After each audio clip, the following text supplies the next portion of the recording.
All right, we're going to jump right into it, folks, because we have new pages revealed from the upcoming visual companion for The Lord of the Rings, The War of the Rohirrim. This comes out November 7th, and you may recall they did these for all the Lord of the Rings and the Hobbit films. Just kind of gives you some behind-the-scenes information, some background information on locations and characters and designs and stuff like that. But this is the first place you're going to see these, actually. First up, we've got a spread on Meduseld, the Golden Hall in Rohan, in Edoras. And we'll just read through this real quick. Meduseld is the high house of the kingdom, which sits on a green terrace overlooking Edoras. Built by King Brego. You might recall that was Aragorn's horse's name in the films. That's a shout out to the former King of Rohan. In 2569 of the Third Age, it is a mighty structure, and when viewed from afar, its thatched roof appears to be made of gold. And book fans might recall that's Legolas who describes from afar. You know, he sees with his elf eyes, after all. But he describes it as thatched with gold. And the light of it shines far over the land, is the line that he says there. The Golden Hall, as it is thus known, is where the king receives his subjects and holds council.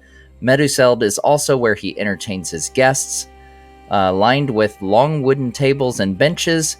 From its rafters and along its walls hang bright tapestry banners bearing the horse and sunburst motifs. The many wooden pillars and beams are carved with gilded twining patterns and horse symbols. The floor is paved with stones of many hues and strange devices intertwined beneath the feet. At one end of the hall is a raised dais and the carved throne of the king and seats for his family, behind which hangs his royal banners. So there we go. As far as the artwork, we've seen this image quite a bit in the trailer and promotional material and stuff like that. These are I always love the behind the scenes stuff where we get things like the design of the empty hall here. And we can see a little bit of the banners across the back. In my trailer breakdown, I pointed out which ones were the same as we see in the Lord of the Rings films. I saw this one that looks kind of like it has deer antlers, maybe a deer head up here. That's kind of interesting. And then this reminded me of a similar shot from the films. Actually, I think we get, I don't know if it's this framing. I can't recall if it's this framing or from the opposite angle, but we see Theoden in the Two Towers when he's still in his decrepit state, sitting, and we get this shot with the horse carving in the foreground there. Next up, we get just a straight shot of the Golden Hall of Meduseld, and I really like this shot in the trailer as well, like with the starry sky and everything. Kind of a new look, and you compare this side by side with the films, and it's really cool how meticulous they've been in recreating this. It looks just like it does in the films, which is cool. One of the coolest filming locations to visit as well, by the way. And then we have a spread on Héra here, and get a little bit about that character, and we'll take a look at the artwork as well. At just 19 summers, Héra is the youngest of Helm Hammerhand's 3 children and the only girl. As the daughter of a noble line, she is a valuable pawn in the game of king-making and of building alliances, and seems destined for a life as the wife of a Gondorian princeling whose children will know nothing of Rohan's ways. And that line, actually, it kind of makes me think of Thengel, which is Theoden's father, who, after he marries a lady named Morwen, he actually goes and lives in Gondor for a time because he does not get along with his father. So Theoden actually is not born in Rohan. So the future king of Rohan was not born there. He was born in Gondor. So it's kind of interesting. Maybe that's an intentional, reference to that, that it's not unheard of for someone whose heritage is Rohirric to, end up being in Gondor, especially if it's, the child of one of the female heirs who gets married off. Born under a harvest moon, her life was all too soon marked by tragedy when her mother died in childbirth. The princess was raised alongside her two brothers by a warrior king and could ride before she could walk, becoming one of the fastest riders in the kingdom. As a young girl, she became friends with Wulf, the son of Lord Freka of the West March. The two often played at fighting, teasing, and laughing with each other. Héra is now a young woman and skilled with a sword. Wild, adventurous, and carefree, Héra knows her own mind and will not allow her life to be planned for her, whatever the reason. She is more likely to be found wearing riding clothes, though when summoned to attend her father's councils in Meduseld, she will be persuaded into a long gown with ribbons to tie back her unruly long red hair. And then, of course, we get a few images, a few promotional images. It's interesting. This pose right here, that's actually the same as the pin that they were handing out at New York Comic Con during their panel for all the people that attended there. I gotta say, I know it's, the write-up here is kind of saying she's reluctant to, dress in this outfit, but this outfit looks really cool. I have to say, the green outfit is my favorite. It looks so classically Rohan. I would imagine that would be a popular cosplay.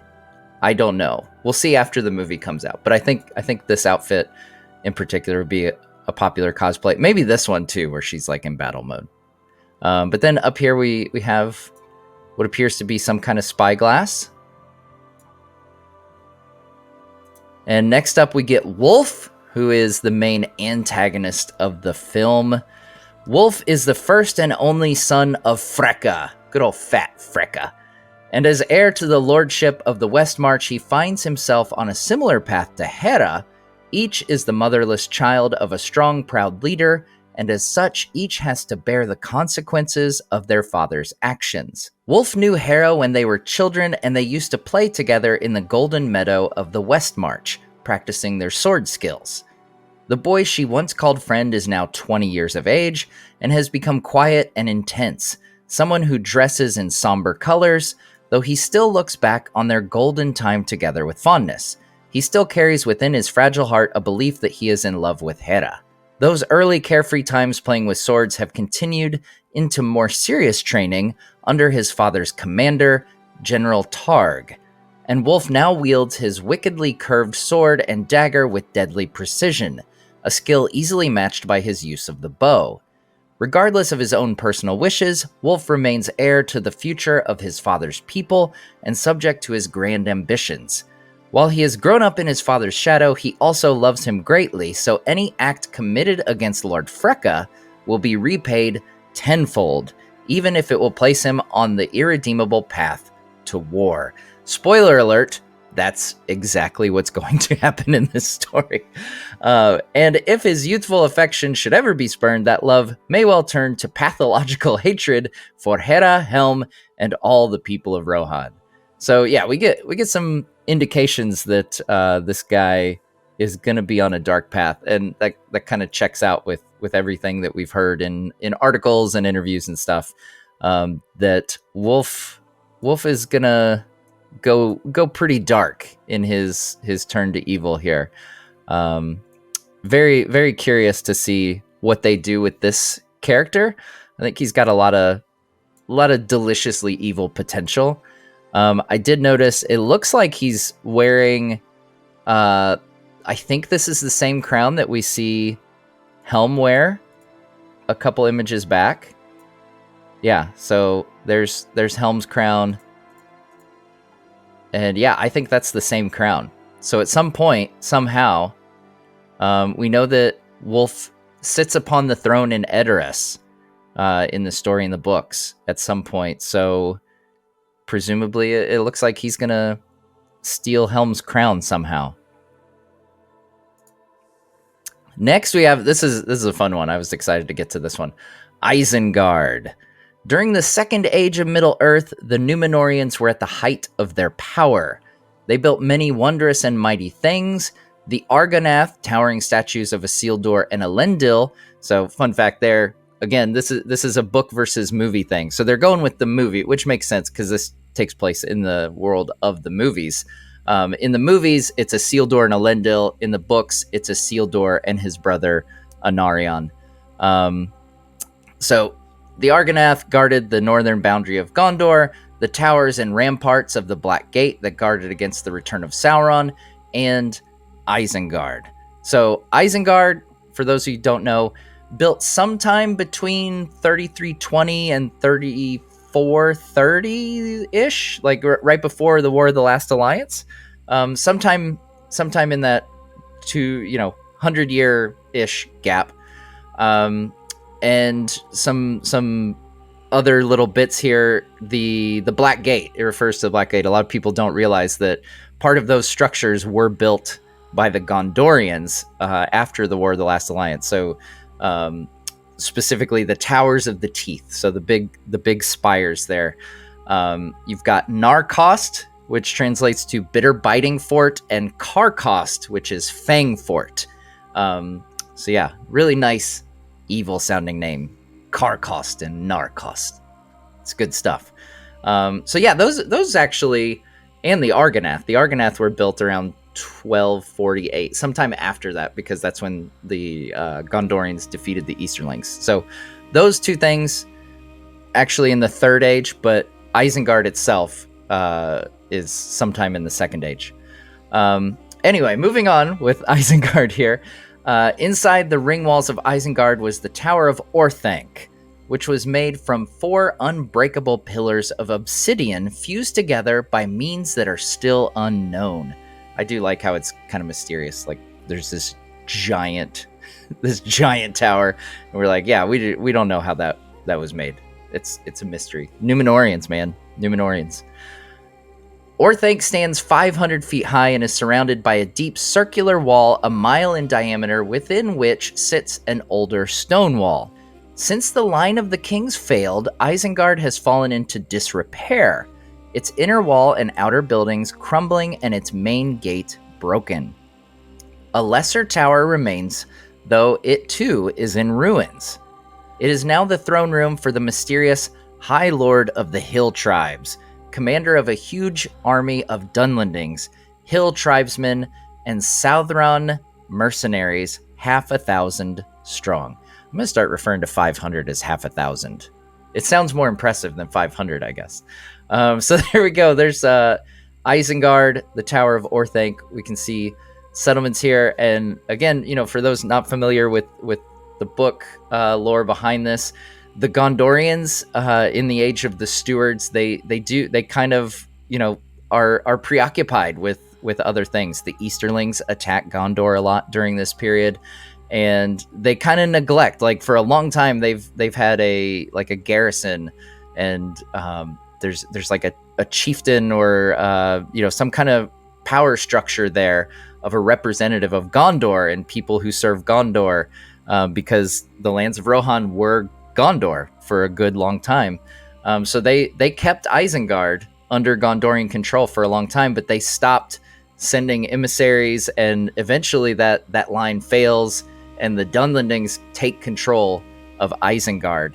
I don't believe that. I think it says that they don't actually get into the tower, but they control the area around Orthanc. So they control Isengard, but not the actual Tower of Orthanc. But yeah, this is, these are the Dunlendings who Wulf will lead. Again, spoiler alert for the book story here, but these are Dunlendings who Wulf will lead in battle, invading Rohan. At least that's how it is in the book. So we'll see how it plays out in the movie. And then finally, we have one last page, the War of the Rohirrim. Long is the history shared by the people of Rohan and Dunland. In time, there have been oaths of fealty to the line of kings of Rohan, acts of hostility committed by one upon the other, and blood has been spilled and shared among the families now living in these lands. For generations, those of Dunlandish blood have nursed their resentment, left out in the cold while Rohan's kings stoke the fires of friendship with their allies in Gondor. Yet, with the hill tribes of Dunland now camped within the very walls of Isengard, alongside mercenaries from foreign lands, all just leagues from Rohan's capital city of Edoras, it seems that the future of the kingdom sits upon a powder keg. As Freka, Lord of the Westmarch, rides to Edoras accompanied by his only son and heir Wulf, and the commander of his forces, General Targ, it appears that the fuse is about to be lit. War is coming to the Rohirrim, and the Kingdom of Rohan looks set to tear itself apart. And then we get what is presumably a quote from the movies here. Riders of the Mark, brothers of Rohan, arise, arise now. We will paint the dawn red with the blood of our foes. And I think that might be a quote from Helm, based on, we got the brothers of Rohan line in one of the trailers, and that was spoken by Brian Cox, who plays Helm. So then, yeah, we see outside Orthanc here, we've got some temporary settlements, and I'll give a quick shout out. I've got an interview coming up on the channel with Alan Lee, and he actually talks about a little bit about his involvement, not a whole lot, but a little bit about his involvement in doing some artwork for this film. And he mentions working on this in particular, working on some temporary structures outside of the permanent structure, the very, very permanent structure. Very well built, Numenorian made, the Tower of Orthanc there. Well, there you go, guys. Again, it is the Lord of the Rings, The War of the Rohirrim official visual companion. It's got a foreword by Brian Cox, who at New York Comic Con absolutely owned the room, by the way, at the panel. The guy was hilarious. It's written by Chris Smith, and if that name sounds familiar, there's probably a couple reasons why, potentially. If you remember this old book, Lord of the Rings, Weapons and Warfare, back from the original trilogy, Chris Smith wrote that. It's a really great behind-the-scenes book. There's so many great behind-the-scenes books from those movies. But more recently, Chris was actually involved in overseeing the expanded Letters of J.R.R. Tolkien. So this new edition of the Letters of Tolkien, where we got just a ton more letters and a ton more of existing letters. So like that's where the expanded part comes in. But yeah, Chris is the Tolkien editor over at HarperCollins for a long time, like since before the movies. Like I think it was the late 90s that Chris has been over there. So yeah, really looking forward to seeing what he's done with this. I really like all those art of books and stuff. We're getting an art of book for this movie from Daniel Falconer, who did a marvelous job with the Hobbit behind the scenes books. And then obviously Chris did a wonderful job with the Weapons and Warfare one back in the day with Lord of the Rings. So yeah, I'm a sucker for a good behind the scenes book, especially when there's art involved. So there you go, guys. It's a few slides, few page spreads from the upcoming book. It comes out November 7th, so right around the corner. And yeah, we'll see what else is in there when it releases. But now I want to hear from you guys. What do you guys think of the spreads, the artwork that we got here, the little bits of information? I'm curious to see how much of the details end up in the final film, because there's a lot of these behind the scenes book give you like background information.